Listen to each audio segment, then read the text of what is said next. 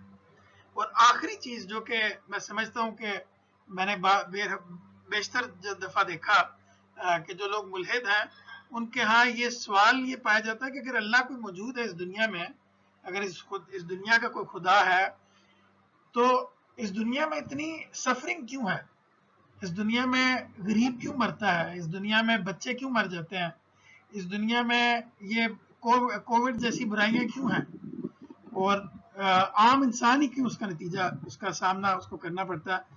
تو اس سے نتیجتاً انسان ایسی جگہ پہ پہنچتا جہاں پہ وہ سوچتا ہے کہ اصل میں اس دنیا کا کوئی خدا ہی نہیں. تو یہ اصل میں اگین اس دنیا کو دارالانعام سمجھنے کی وجہ سے یہ تمام رویے انسان کے اندر پیدا ہوتے ہیں کہ انسان, اور یہ آپ دیکھیں گے عام طور پہ ہماری عام زبان میں بھی انسان عام طور پہ بول رہا تھا کہ یار میں نے غلطی نہیں کی تو میرے ساتھ کیوں ایسا ہوا, یا میرے ساتھ ہی کیوں ایسا ہوتا ہے, یا دنیا میں اللہ تعالیٰ نے ان لوگوں کو کیوں اتنا دیا ہوا جو لوگ ظاہراً ظالم ہیں, اور اس طرح کی چیزیں. تو اس تصور کو انسان کو بالکل ٹھیک جگہ پہ رکھ کے سمجھ لینا چاہیے. اب میرے پاس تقریباً 10 منٹ ہے کہ میں چاہ رہا تھا کہ ایک دفعہ ہم نے پہلے بھی جو آخرت یا قیامت کا دن ہے یا جنت و دوزخ ہے, اس کے بارے میں جو دلائل ہیں اللہ تعالیٰ نے قرآن پاک میں دیے ہیں اور جو علماء نے سمجھے ہیں, ان کو میں ایک دفعہ دوبارہ آپ کے سامنے رکھ دوں. میں کوشش کروں گا کہ ان کو جتنا کنسائز کر کے آپ کے سامنے رکھوں وہ رکھ سکوں. اس کی وجہ یہ ہے کہ انسان جب تک کسی چیز کو شعوری طور پہ نہ سمجھے, یعنی ہمارے ہاں عام طور پہ رویہ یہ ہے کہ ہم یہ سمجھتے ہیں کہ اللہ پر ایمان یا آخرت پر ایمان جو ہے وہ اصل میں ایک اندھا ایمان ہے, یعنی اس کی کوئی عقلی, اس کی کوئی دلائل نہیں موجود, بلکہ ہم صرف اس لیے مانتے ہیں کیونکہ ہم ایمان رکھتے ہیں. اس سے ہوتا ہی ہے کہ انسان شعوری طور پہ ایمان نہیں لے کے آتا, بلکہ اصل میں وہ ایک اندھا ایمان انسان کے اندر ہوتا ہے جو کہ پیدائشی اسے مل جاتا ہے اور اس کے بعد وہ بس اس کے ساتھ زندگی گزارتا ہے, تو پھر وہ رویوں پر بھی اثر انداز نہیں ہوتا. اگر انسان کے اندر ایک شعوری ایمان موجود ہو تو انسان کے رویے میں بڑی تبدیلی آ سکتی ہے. تو اس لیے میں ایک دفعہ دوبارہ وہی چیز جو پہلے میں نے ایک دفعہ پریزنٹ کی تھی وہ دوبارہ میں پریزنٹ کروں گا, اور شاید اس وقت ہم میں سے کچھ لوگ موجود نہیں تھے, اس لیے بھی میں دوبارہ اس کو پریزنٹ کر رہا ہوں آج, کہ آخرت کی قیامت کے کون سے شواہد ہیں, یعنی کون سی دلیلیں ہیں جو کہ قیامت کے حق میں یا آخرت کے حق میں اس دنیا میں پائی جاتی ہیں یا اللہ تعالیٰ نے ہمیں وہ دی ہے. اس میں سب سے پہلی دلیل انسان کے اندر خیر و شر کا شعور ہے, یعنی کہ اللہ تعالیٰ نے انسان کے اندر خیر و شر کا شعور رکھا, فَأَلْهَمَهَا فُجُورَهَا وَتَقْوَاهَا, کہ انسان کو خیر و شر کا شعور دے کے اللہ تعالیٰ نے اس دنیا میں بھیجا. ہم نے اس دنیا میں عدالتیں قائم کر رکھی ہیں, وہ اس چیز کا ثبوت ہے کہ ہم اچھائی کو اچھا سمجھتے ہیں اور برائی کو برا سمجھتے ہیں, اور دونوں کے نتیجے کو بھی ہم الگ الگ سے دیکھتے ہیں. تو یہ جو قیامت صغریٰ ہمارے اندر برپا ہے, اسی طرح پوری کائنات کے لیے بھی ایک قیامت لازماً برپا ہوگی. انسان کی فطرت اس کا تقاضا کرتی ہے۔ دوسری چیز انسان کی یہ فطرت ہے کہ وہ عدل کو چاہتا ہے اور ظلم سے نفرت کرتا ہے۔ جو چیز میں نے پہلے بیان کی کہ انسان نے اس دنیا میں عدالتیں خود قائم کر رکھی ہیں، یعنی اس کا مطلب ہے کہ وہ عدل کو پسند کرتا ہے، وہ ظلم سے نفرت کرتا ہے۔ آپ دیکھیں دنیا کی جو بڑی بڑی تحریکیں ہیں، انسان کا جو پورا مطمع نظر ہے وہ انصاف کے لیے ہے۔ میں یہاں پہ تحریک انصاف کی بات نہیں کہہ رہا، یعنی میں کہہ رہا ہوں کہ انسان کا جو پورے کا پورا، بلکہ تحریک انصاف کا بھی سب کا جو اصل میں بنیادی فوکس ہے وہ یہ ہے کہ انسان انصاف چاہتا ہے اس دنیا میں، وہ اس کو یہاں پہ مکمل طور پہ مل نہیں پاتا۔ یہ تیسرے پوائنٹ میں آپ سے ڈسکس کروں گا کہ تیسری چیز یہ ہے کہ انسان اور کائنات دونوں ناتمام ہیں، اور اب اس کی میں آپ کو بیشتر مثالیں دوں گا کہ کس طرح یہ انسان بھی اور کائنات دونوں نامکمل ہیں۔ اگر آپ ایک طرف دیکھیں تو اس کائنات کی ہر چیز میں میننگ فلنس ہے، اس میں آرگنائزیشن ہے، اس میں بے مثال ریاضی اور عقیدت ہے، آپ دیکھتے ہیں کہ غیر معمولی اہتمام ہے، اس میں حسن ہے، علم و عقل ہے جو انسان کو حیران کر دیتا ہے، یعنی اتنی اللہ تعالیٰ نے اس دنیا میں چیزیں رکھی ہیں۔ دوسری طرف اگر آپ اس کو دیکھیں تو اگر آپ آخرت کے علاوہ اس کو دیکھیں تو اس میں مایوسی نظر آتی ہے، یعنی آپ کو لگتا ہے کہ دنیا پہ کیوں بنی ہے، یعنی اس دنیا کا مقصد کیا ہے؟ کیا یہ دنیا اسی لیے بنی ہے کہ ایک دن ختم ہو جائے اور اس کے بعد کچھ نہیں؟ کیا انسان اس لیے بنا ہے کہ وہ ایک دن ختم ہو جائے اور اس کے بعد کچھ نہیں؟ تو انسان کو مایوسی گھیر لیتی ہے اگر آخرت کے علاوہ انسان اس دنیا کو اور انسان اپنے آپ کو دیکھے۔ اچھا، پھر دوسری چیز یہ کہ یہ دنیا سب کی سب آپ کو لگتی ہے کہ آپ کی خدمت میں لگی ہوئی، یعنی جتنی بھی کائنات اس وقت ہے وہ اصل میں اس دنیا میں جو ہماری سامنے کائنات ہے وہ اس دنیا میں انسان کی بقا کی ضامن ہے، یعنی ہمارے ارد گرد درخت ہیں وہ ہماری خدمت میں لگے ہوئے ہیں، ہمارے ارد گرد جانور ہیں، ہمارے ارد گرد باقی چیزیں ہیں، وہ سب کی سب ایسے لگتا ہے کہ انسان کو دنیا میں رکھنے کے لیے بنی ہے، لیکن وہ خود کس لیے پیدا کیا دنیا کی کوئی چیز نہیں بتاتے، یعنی وہ خود اس کا مقصد کیا ہے اس دنیا میں، دنیا کی کوئی چیز یہ نہیں بتاتی۔ اچھا، اگر کوئی مقصد تخلیق ہے تو ایسا کوئی انتظام نہیں ہے، کوئی ایویلیویشن سسٹم نہیں ہے جو انسان کو یہ بتائے کہ کس نے وہ مقصد پورا کیا اور کس نے بے پرواہی برتی، یہ بھی چیز اس دنیا میں کوئی انتظام موجود، اس لحاظ سے بھی دنیا نامکمل ہے۔ چوتھی چیز یہ کہ ہر نعمت کے ساتھ جو مسئولیت ہے، یعنی انسان کو نعمت ملے تو اس کا بعد میں سوال بھی پوچھا جائے گا، انسان کی فطرت میں سوال پیدا ہوتا ہے کہ اگر نعمت ملی ہے تو اس کا سوال بھی پوچھا جائے گا۔ چنانچہ جو اللہ تعالیٰ نے جو نعمتیں انسان کو عطا فرمائی ہیں وہ انسان ان کا حساب دیے بغیر اطمینان سے اس دنیا سے چلا جاتا ہے اور اسے کوئی پوچھتا بھی نہیں، یعنی یہ بھی ایک لحاظ سے نامکمل دنیا ہونے کا کی طرف اشارہ ہے۔ پھر یہ چیز کہ انسان بہت سارے اس دنیا میں انسان آتے ہیں جو کہ اچھائی کرتے ہیں لیکن ان کو اچھائی کا صلہ نہیں ملتا یہاں پہ، یعنی مکمل صلہ انسان کو اچھائی کا نہیں ملتا، اور بہت سارے لوگ سرکش ہیں دنیا میں جو کہ سرکشی کرتے ہیں لیکن ان کو اس کی سزا نہیں ملتی یہاں پہ، یعنی سزا مل بھی جائے تو اتنی نہیں ملتی جتنی انہوں نے گناہ کیا۔ تو مثال کے طور پہ اگر ایک انسان قتل کرتا ہے تو اس کا اثر بہت ساری چیزوں پہ ہوتا ہے، یعنی صرف اس نے انسان کا قتل نہیں کیا، اس کی فیملی ہے اس پہ اثر پڑا، معاشرے پہ اثر پڑا، اس کے لحاظ سے اگر آپ اس کو سزائے موت بھی دے دیں تو پھر بھی وہ خمیازہ نہیں بھگت پاتا مکمل طور، تو انصاف کا نظام بھی یہاں پہ نامکمل ہے۔ اچھا، دوسری چیز یہ کہ تمام مخلوقات کے برعکس انسان مستقبل کا تصور رکھتا ہے، لیکن یہ مستقبل اس سے ہمیشہ دور ہی رہتا ہے، انسان کے اندر ہمیشہ مستقبل کے اندیشے رہتے ہیں، تو انسان مستقبل کا ایک تصور رکھتا ہے اپنے اندر۔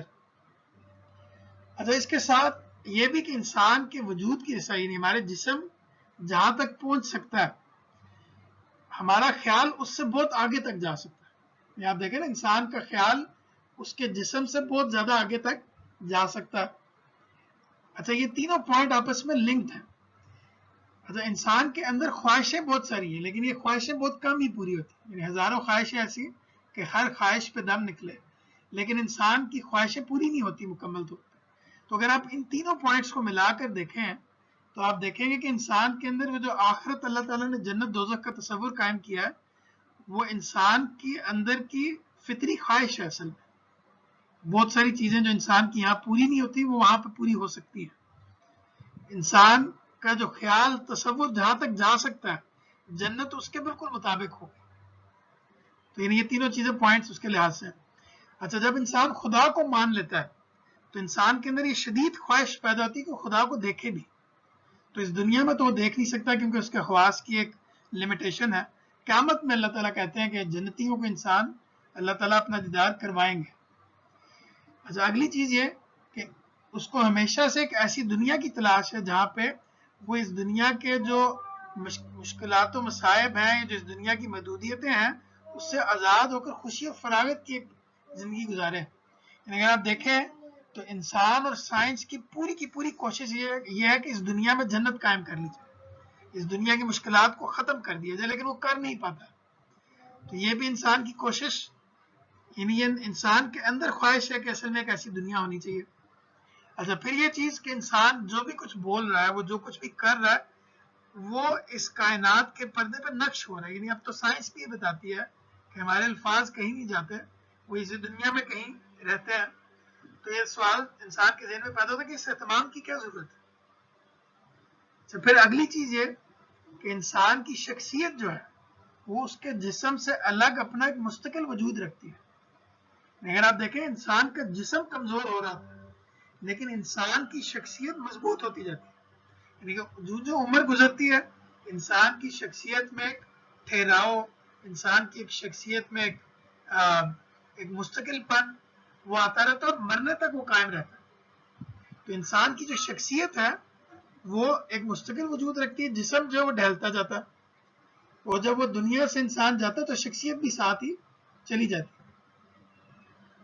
وہ جس زمین پر رہتا ہے اس سے لاکھوں گنا بڑی زمینیں آسمان میں گردش کر رہی ہیں, مگر ان میں زندگی کوئی اثار نہیں ہے. پھر یہ کس لیے پیدا کی گئی وہ یہ بھی نہیں جانتا. یعنی کہ جو اللہ تعالیٰ نے کائنات بنائی ہے, یہ مارس, جوپیٹر, باقی جو ستارے سیارے بنائے ہیں جن پہ کوئی زندگی نہیں ہے, ابھی تک دریافت نہیں ہوئی, تو وہ کس لیے اللہ تعالیٰ نے پیدا کی, یہ بھی انسان کے ذہن میں ایک سوال پیدا ہوتا ہے. تو آپ دیکھیں کہ اس سب سے پتہ یہ لگتا ہے کہ دنیا ناتمام ہے, دنیا مکمل نہیں ہے.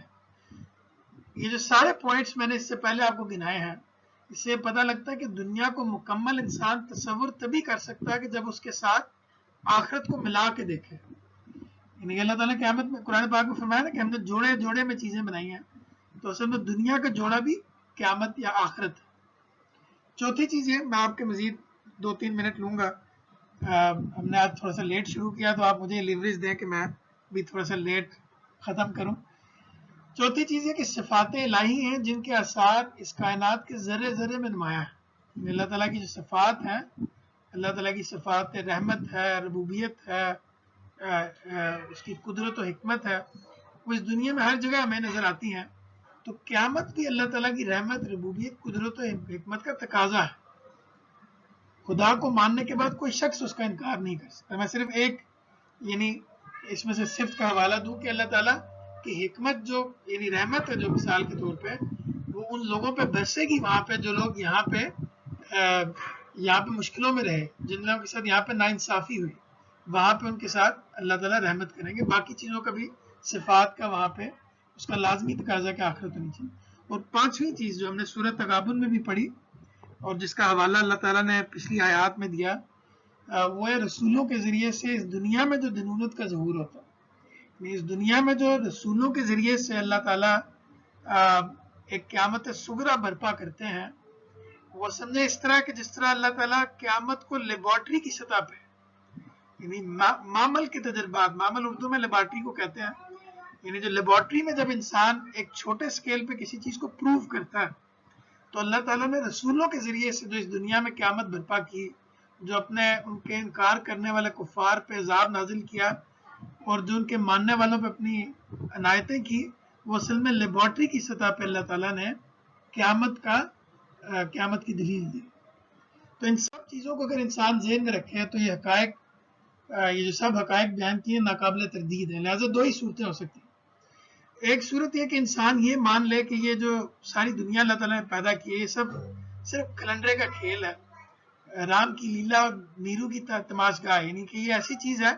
آپ نے کبھی بچے کو کھیلتے ہوئے دیکھا ہو سمندر پہ, تو آپ یہ نوٹ کریں گے کہ وہ ایک کیسل بناتا ہے مٹی کا, اور چونکہ اس کے پیش نظر اصل میں صرف ایک فن یا ایک ایکٹیویٹی ہوتی ہے تو وہ تھوڑی دیر کے بعد اس کے اوپر ہاتھ مارتا ہے، اس کو ختم کر دیتا ہے. تو یعنی اس کا کوئی مقصد اس کے پیش نظر نہیں ہوتا. لیکن اگر انسان خود بھی اگر کوئی چیز بڑے اہتمام کے ساتھ بنائے تو یقیناً وہ چاہتا ہے کہ اس کا کوئی مقصد ہوتا ہے اس کے ذہن میں. تو اللہ تعالیٰ نے بھی جو دنیا اتنے اہتمام کے ساتھ بنائی ہے تو یہ کوئی کھلنڈرے کا کھیل نہیں ہے، بلکہ ایک اللہ تعالیٰ نے حکمت سے ایک چیز بنائی. اور دوسری پاسبلٹی ہے کہ اس کو ایک روز جزا اور خدا کی اس ابدی بادشاہی کے ساتھ ملا کر سمجھا جائے، جس کی منادی انبیاء علیہ السلام نے کی ہے. علم و عقل کا کیا فیصلہ ہے؟ ہر شخص سمجھ سکتا ہے کہ علم و عقل کا فیصلہ یہی ہے. چنانچہ جیسے ہی انکشاف ہوتا ہے کہ دنیا کے ساتھ ایک آخرت بھی ہے تو معلوم ہوتا ہے کہ سارے خلا بھر گئے.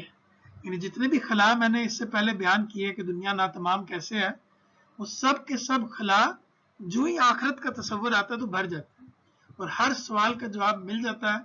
تمام معلوم شواہد کی توجیہ ہو جاتی ہے اور ہر چیز اپنی جگہ پہ بالکل ٹھیک بیٹھ جاتی ہے. تو یہ میری کوشش تھی کہ یہ میں نے ایک دفعہ پہلے بھی ہم نے یہ چیزیں ڈسکس کی تھیں، لیکن چونکہ قرآن کا بھی بنیادی موضوع آخرت کا انذار ہے تو میں چاہوں گا کہ میں بار بار ان کی طرف ہم لوگ توجہ کریں تاکہ میرے اندر بھی اور ہم سب کے اندر قیامت کی جواب دہی، آخرت کی جواب دہی کا احساس شعوری سطح پہ ہم لوگ اس کو سمجھ لیں تاکہ ہماری زندگی میں بھی اس کے لحاظ سے تبدیلی آئے.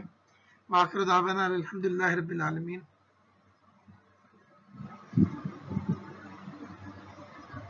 اب اگر کوئی چیز ڈسکس کرنا چاہیں تو ہم کر سکتے ہیں.